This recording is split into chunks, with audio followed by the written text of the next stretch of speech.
My dear viewers, very welcome to Free Schooling 24 Hour. বরাবরের ন্যায় free hand English writing এর উপর আজ চতুর্থ ক্লাস। এই জন্য প্রথমেই বলে নেই, যারা এই ভিডিওতে নতুন তারা এই চ্যানেলের প্লে লিস্টে গিয়ে একই সেগমেন্টে থাকা পূর্বে আপলোডকৃত 3টি ভিডিও দেখে নিতে পারেন। এতে করে আপনার বুঝতে সুবিধা হবে। যাই হোক, আমরা মূলত পূর্বের যে 3টি ভিডিও আছে সেখানে স্লাইডলি এই বিষয়গুলোকে উল্লেখ করেছিলাম, যা দিয়ে আমাদের ইংরেজি লেখাকে অনেক বেশি সহজতর, একই সাথে ইংরেজি লেখায় অনেক বড় বড় সেন্টেন্সেস তৈরি করতে পারি। আমি ইতিমধ্যে 3য় নাম্বার ক্লাসে অ্যাপোজিটিভ অর্থাৎ অতিরিক্ত তথ্য সম্পর্কে আলোচনা করেছি, যে আমরা একটি বাক্যের মধ্যে একটি নাউন সম্পর্কে অতিরিক্ত তথ্য দিয়ে কিভাবে একটি ইংরেজি বাক্যকে অনেক বেশি অ্যাকসেপ্টেবল করতে পারি।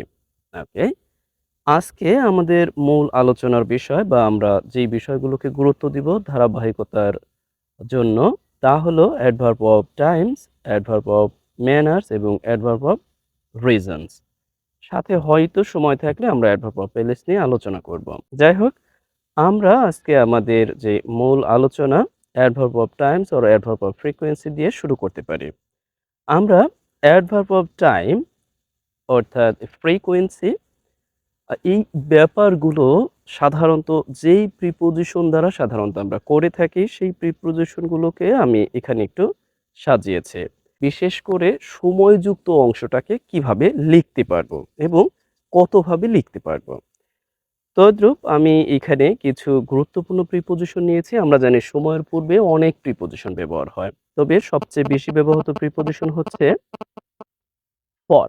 ওকে, এরপরে সেকেন্ডলি আছে আমরা জানি সিন্স, তারপরে ওয়ান আছে, ইন আছে, হোয়াটএভার। আমি এখানে একটু ব্রডলি আলোচনা করেছি, যদিও এত পুঙ্খানুপুঙ্খ রূপে প্রত্যেকটা উদাহরণের একেবারে লিখিত উদাহরণ দিতে পারবো না, তবে আমি আপনাদের বলবো যে আপনারা এই ব্যাপারগুলোকে স্ক্রিনশট নিয়ে রাখতে পারেন বা লিখে রাখতে পারেন। যাই হোক, আমরা প্রিপোজিশন ফর দিয়ে শুরু করতে পারি। প্রিপোজিশন ফর এর অর্থটা যদি আমরা ভালোভাবে আত্মস্থ করতে পারি, তাহলে আমাদের অনেকাংশে সমস্যা কেটে যাবে। অর্থাৎ প্রিপোজিশন ফর এর অর্থটা হচ্ছে ধরে বা যাবত, ধরে বা যাবত।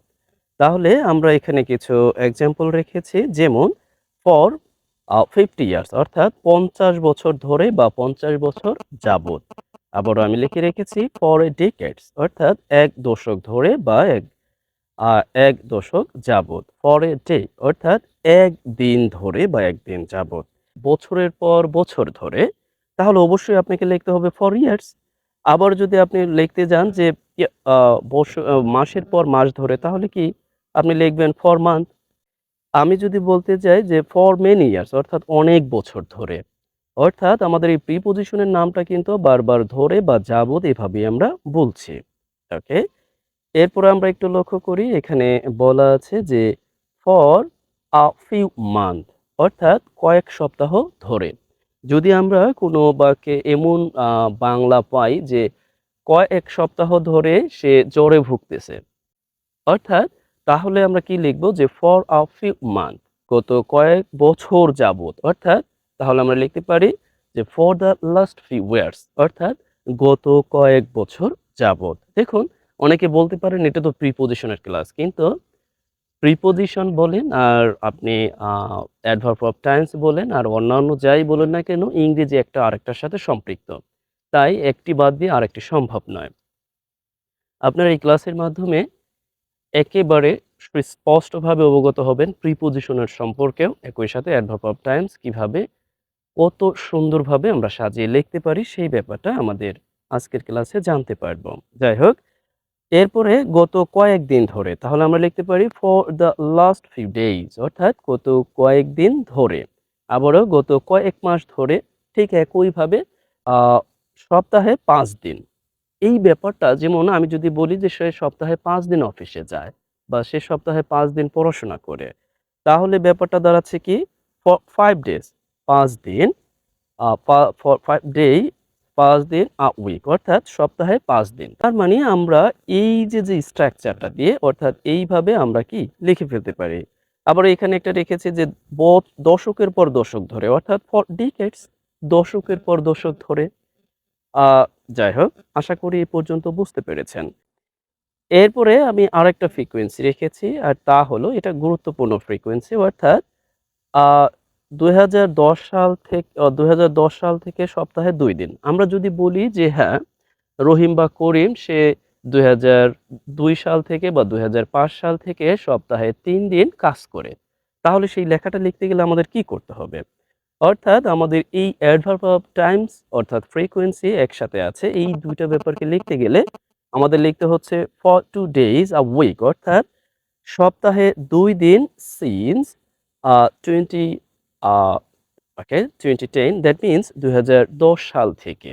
তার মানে এখানে সিন্স এর অর্থটা হচ্ছে থেকে বা হতে।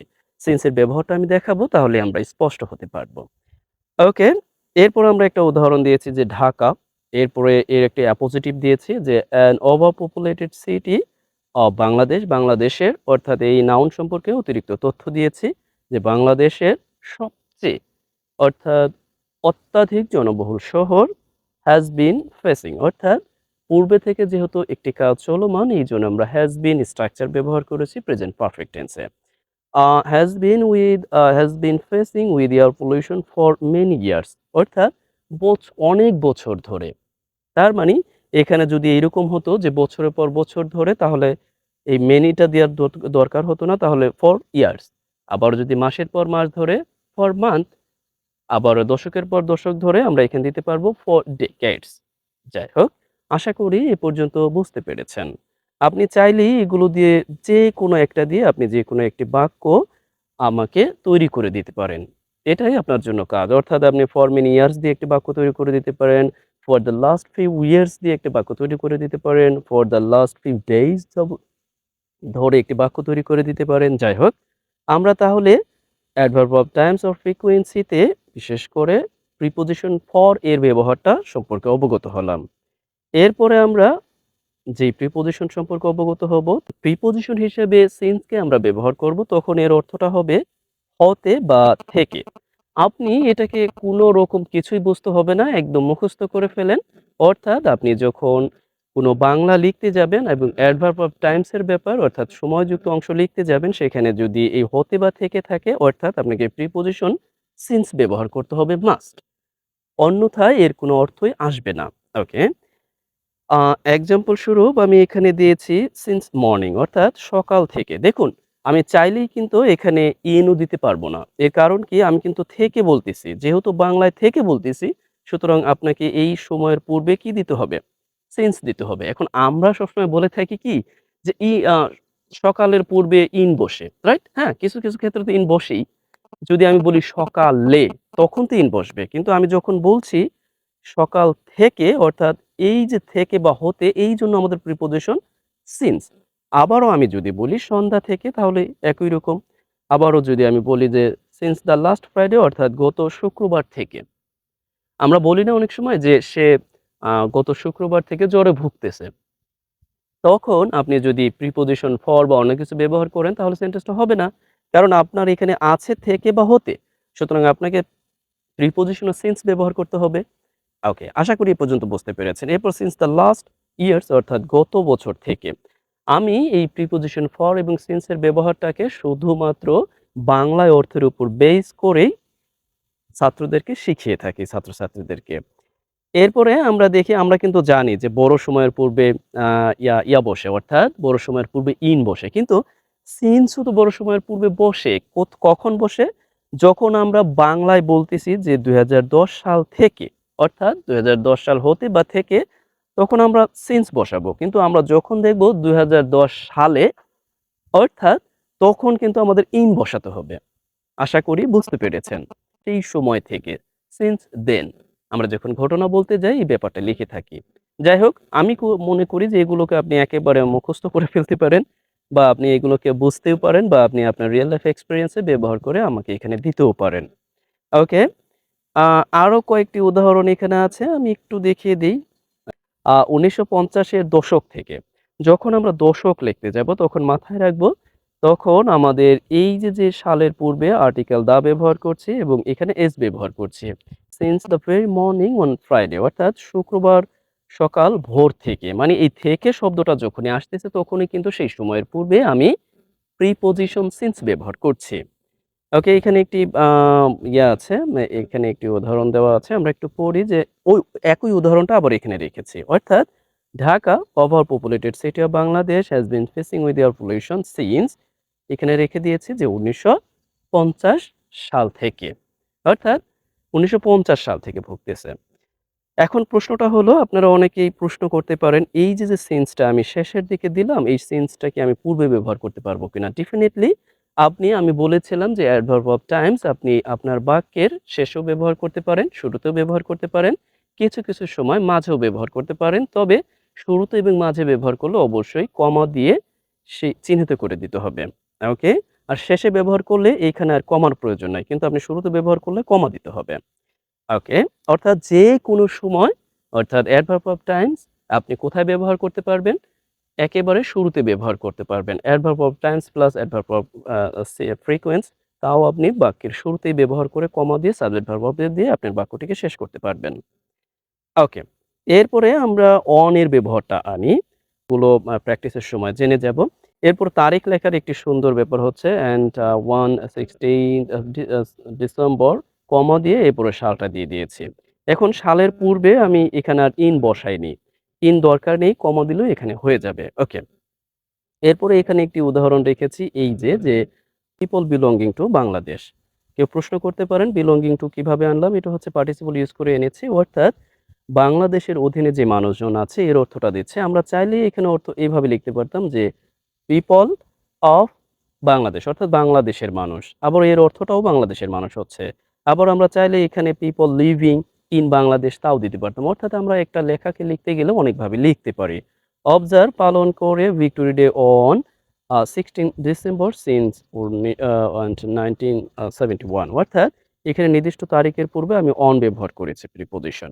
আবারও এখানে সিন্স ব্যবহার করেছি এই সালের পূর্বে। অনেকেই অনায়াসে বলে ফেলতে পারেন হয়তোবা এই সালের পূর্বে আমি ইন ব্যবহার করতে পারবো। ইন ব্যবহার করলে এর অর্থটা দিচ্ছে কি জানেন? এর অর্থটা দিবে যে শুধুমাত্র এই ১৯৭১ সালেই এই ভিক্টোরি ডে পালন করে বাংলাদেশ।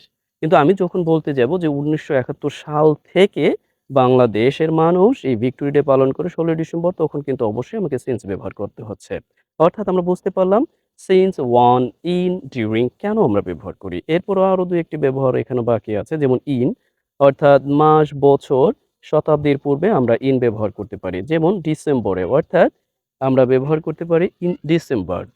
এরপরে আমি দেখলাম যে ইন নভেম্বর, নভেম্বরে, অর্থাৎ বিশেষ করে এর কাজটি করছে বা এর কাজটি করছে বা এই সালে আমরা বিশেষ করে দেখছি যে এর কাজটি এই ইন এবং এর দ্বারা সাধারণত সম্পূর্ণ হয়ে থাকে।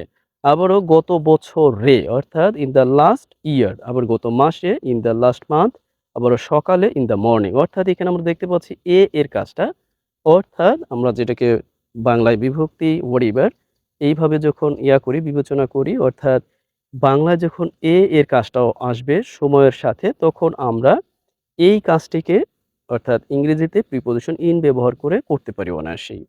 এরপরে আমরা এখানে দেখতে পাচ্ছি যে ডিউরিং ব্যবহার করা হচ্ছে, অর্থাৎ ডিউরিং মানে হচ্ছে সময়ে। এই সালের পূর্বেও ডিউরিং ব্যবহার হতে পারে, অর্থাৎ গ্রীষ্মের সময়ে। আবার ১৯৭১ সালের সময়ে যদি বলি যে অমুক বা তমুক সে যুদ্ধ করেছে ১৯৭১ সালের সময়ে বা ৭১ সালে, তখন তো ইন দিব। আর সময় যদি হয় তখন আমরা ডিউরিং ব্যবহার করব।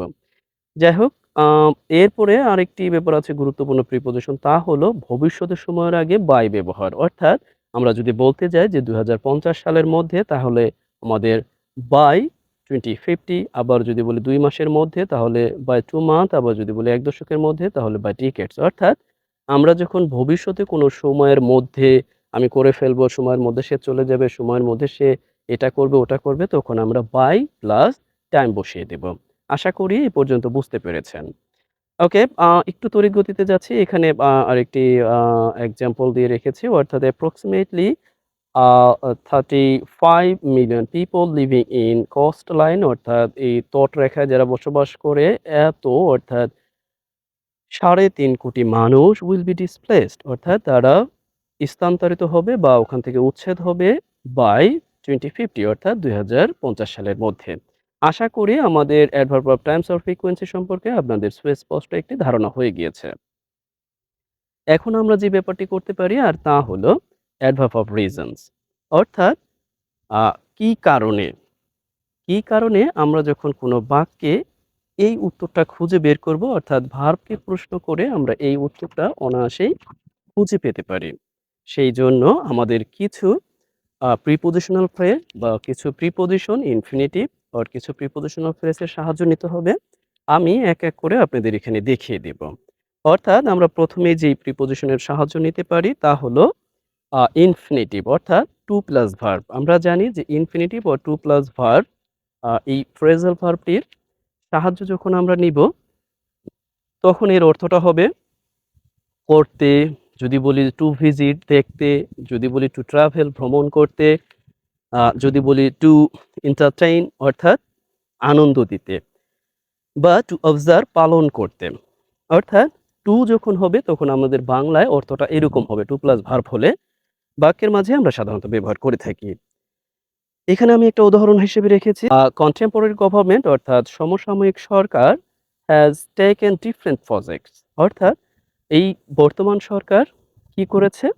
বিভিন্ন প্রজেক্ট হাতে নিয়েছে। টু মেক অর্থাৎ আমি এখানে ইনফিনিটিভ অর্থাৎ কি করতে? টু মেক অর্থাৎ এটাই হচ্ছে কারণ, adverb of reasons. To make করতে কি Bangladesh into a developed country by অর্থাৎ বাংলাদেশকে একটি উন্নত রাষ্ট্রে পরিণত করতে ২০৪১ সালের মধ্যে। আবার একইভাবে আবার অনুরূপভাবে আমরা এখানে দেখি যে in order to, in order to অর্থাৎ ইন অর্ডার টু এর পরেও ভার্বের বেস ফর্ম ব্যবহার হবে। এটা অনেকটাই এই টু এর মতোই। আমরা যদি কোনো বাক্যে একবার টু ব্যবহার করি, আরেকবার যদি আমাদের অ্যাডভার্ব অফ রিজনস ব্যবহার করতে হয়, টু ব্যবহার না করে আমরা এই ইন অর্ডার টু ব্যবহার করতে পারি বা অন্যান্য যে বিষয়গুলো ব্যবহার করতে পারি। যেমন ইন অর্ডার টু এনশিওর অর্থাৎ নিশ্চিত করতে, তারপরে ইন অর্ডার টু অবজার্ভ পালন করতে, ইন অর্ডার টু ইমপ্রুভ উন্নতি করতে, ইন অর্ডার টু মেক তৈরি করতে। অর্থাৎ একেবারে অনেকটা ইনফিনিটিভ টু এর মতোই, ইনফিনিটিভ টু প্লাস ভার্বের মতোই এখানে ব্যবহার হচ্ছে। এখানেও একই রকম আমি একটি উদাহরণ রেখেছি, আমরা খুব সহজেই বুঝতে পারবো যে ইন অর্ডার টু মানে মেক টু এর পরিবর্তে ইন অর্ডার টু দিয়ে দিয়েছি, অর্থটা একই দাঁড়াচ্ছে। আবারও এখানে আমি রেখেছি যে preposition for plus verb plus ING অর্থাৎ প্রিপোজিশন ফর কে যখন অ্যাডভার্ব অফ রিজনস এর সময় ব্যবহার করব তখন এই প্রিপোজিশন ফর এর পরে আমরা মাথায় রাখবো যে ভার্বের সাথে আইএনজি যুক্ত হবে, তখন এই ভার্বটির নাম হয়ে যাবে জেরান্ট। আমরা জানি যদি কোনো প্রিপোজিশনের সাথে আইএনজি যুক্ত ফর্ম ব্যবহার হয় তা জেরান্ট হিসেবে বিবেচিত হয়। যাই হোক, তাহলে আমরা এখানে বলতে পারি যে ফর মেকিং যেমন তৈরি করার জন্য, ফর ইনসিওরিং নিশ্চিত করার জন্য, ফর ইমপ্রুভিং উন্নতি করার জন্য, ফর লার্নিং শেখার জন্য, ফর এক্সপেরিয়েন্সিং অর্থাৎ অভিজ্ঞতা লাভ করার জন্য। এখানে আবার লিখে রেখেছি একই বাক্য যে ফর মেকিং অর্থাৎ বাংলাদেশকে একটি উন্নত রাষ্ট্রে পরিণত করার জন্য, অর্থাৎ উন্নত রাষ্ট্রে পরিণত করার জন্য ২০৪১ সালের মধ্যে বাংলাদেশ সরকার বিভিন্ন যে প্রজেক্ট তা হাতে নিয়েছে। রাইট? ওকে। এরপরে আমরা দেখতে পাচ্ছি এখানে বলা আছে যে উইথ a view to এটি খুবই গুরুত্বপূর্ণ অ্যাডভার্ব অফ রিজনস লেখার জন্য আপনার লেখার মধ্যে। আর এই কয়েকটি প্রিপোজিশন দিয়ে অর্থাৎ প্রিপোজিশনাল ফ্রেজ অর ভার্ব দিয়ে আপনি আপনার রাইটিং এর অ্যাডভার্ব অফ রিজন যদি একবার আত্মস্থ করতে পারেন বা লিখতে পারেন, you will be a boss. Okay? অর্থাৎ আমরা এখানে ব্যবহার করব with a view to, with a view to plus verb plus ING অর্থাৎ উইথ a view to ব্যবহার হলে অবশ্যই ভার্বের সাথে আইএনজি যুক্ত হবে। তার মানে আমি এখানে লিখে রেখেছি with a view to building a house একটি ঘর তৈরি করার উদ্দেশ্যে। এর অর্থটা হচ্ছে উদ্দেশ্যে, কোনো কিছু করার উদ্দেশ্যে। ওকে, with a view to acquiring knowledge অর্থাৎ knowledge আহরণ করার উদ্দেশ্যে। With a view to earning money টাকা আয় করার উদ্দেশ্যে। অর্থাৎ আমরা এখানে বুঝতে পারলাম যে কোনো কিছু করার উদ্দেশ্য আমরা এইভাবে উইথ a view to ব্যবহার করে খুব সহজেই করতে পারি। অবশ্যই মাথায় রাখবো যে উইথ a view to এর পরে প্রিপোজিশন অর্থাৎ উইথ a view to এর পরে ভার্বের সাথে আইএনজি যুক্ত হয়। এখানেও একইভাবে একটি উদাহরণ আমি রেখেছি আর তা হলো the contemporary government has taken different topics. এরপরে আমি ওই টু মেক না দিয়ে, ইন অর্ডার টু মেক না দিয়ে, ফর মেকিং না দিয়ে এখানে লিখেছি with a view to making Bangladesh into অর্থাৎ বাংলাদেশকে একটি উন্নত রাষ্ট্রে পরিণত করার উদ্দেশ্যে। অর্থাৎ একেবারে এই যে কয়েকটা ফ্রেজাল ভার্ব ওয়ার্ড ব্যবহার করলাম সবগুলোই আমরা অল্টারনেটিভ হিসেবে একটা আরেকটা অল্টারনেটিভ হিসেবে ব্যবহার করতে পারি। অর্থাৎ আমরা খুব সহজেই কি করতে পারি? যদি একবার কোনো প্যাসেজে একবার ব্যবহার করি টু, তখন আমরা পরবর্তী যে সেন্টেন্সটা আছে তখন আমরা ব্যবহার করতে পারি উইথ a view to, অর্থাৎ আপনি লেখার মধ্যে অনেক বেশি ইনফরমেশন, অনেক বেশি দক্ষতা দেখানোর উদ্দেশ্যে, অনেক বেশি মাধুর্যতা দেখানোর উদ্দেশ্যে আপনি এই ধরনের প্রিপোজিশনাল ফ্রেজ ব্যবহার করতে পারেন খুব সহজেই। ওকে? এরপরে উইথ a view to এরপরে আরেকটি শব্দ রেখেছি তা হলো look forward to। আমরা মাথায় রাখবো যে উইথ a view to এর পরে ভার্বের সাথে আইএনজি যুক্ত হয়, আবার look forward to এর পরেও ভার্বের সাথে আইএনজি যুক্ত হয়। আ অনেক বেশি সময় ইতিমধ্যেই অতিবাহিত হয়ে গিয়েছে। আসলে আমি চেয়েছিলাম যে অ্যাডভার্ব অফ ইয়াটা আলোচনা করব, অ্যাডভার্ব অফ প্লেস, কিন্তু সেই সময়টা আসলে আমার মনে হয় আমরা আরেকদিন আলোচনা করতে পারি। আজ এ পর্যন্তই রেখে দেওয়াটা আমাদের জন্য খুব বেশি মনে হচ্ছে ভালো হবে। কারণ এত বেশি একসাথে আমরা নিতে পারি না। এটা আমিও বুঝি। এইজন্য আমরা এখানেই সমাপ্ত করব। তবে সমাপ্ত করার আগে আপনাদের জন্য কাজ থাকবে। For many years or for a few months or for last few years এগুলো দিয়ে আপনারা যে যেভাবে পারেন যেকোনো বাক্য তৈরি করে দিবেন। মাথায় রাখবেন যখন আমরা এই ধরনের, অর্থাৎ এই ধরনের ব্যবহার করব, অ্যাডভার্ব অফ টাইম ব্যবহার করব or ফ্রিকোয়েন্স ব্যবহার করব, তখন কিন্তু সেই বাক্যটিকে, বিশেষ করে সেই বাক্যটি প্রেজেন্ট পারফেক্ট কন্টিনিউয়াস এ লিখতে হয় বা পরিবার অন্যান্য টেন্সেও লেখা যায় বা পাস্ট পারফেক্ট পরিবার। যাই হোক, আজ এ পর্যন্তই। ভালো থাকুন। Best wishes for you. যদি কোনো প্রশ্ন থাকে অবশ্যই আমাকে অবগত করবেন। আর আমি তড়িঘড়ি করে গিয়েছি, হয়তো কোনো ইনফরমেশন গ্যাপ বা সাথে শব্দচয়ন বা অন্যান্য বিষয়েও কিছুটা লুপহোলস or ঘাটতি থাকতে পারে। দয়া করে সহজভাবে নেবেন, আর সংশোধনের যদি কোনো বিষয় থাকে অবশ্যই আমাকে অবগত করবেন। আজ এ পর্যন্তই। পরবর্তী ক্লাসে অ্যাডভার্ব অফ প্লেস এবং আ প্রিপোজিশন সহ অন্যান্য বিষয়কে গুরুত্ব দিয়ে, অর্থাৎ প্রিপোজিশন দিয়ে কিভাবে আমরা তথ্য বা ইনফরমেশন যোগ করতে পারি সেই বিষয়টাকেও আনা হবে। যাই হোক, no more today. Right now I have to end up with best wishes for you.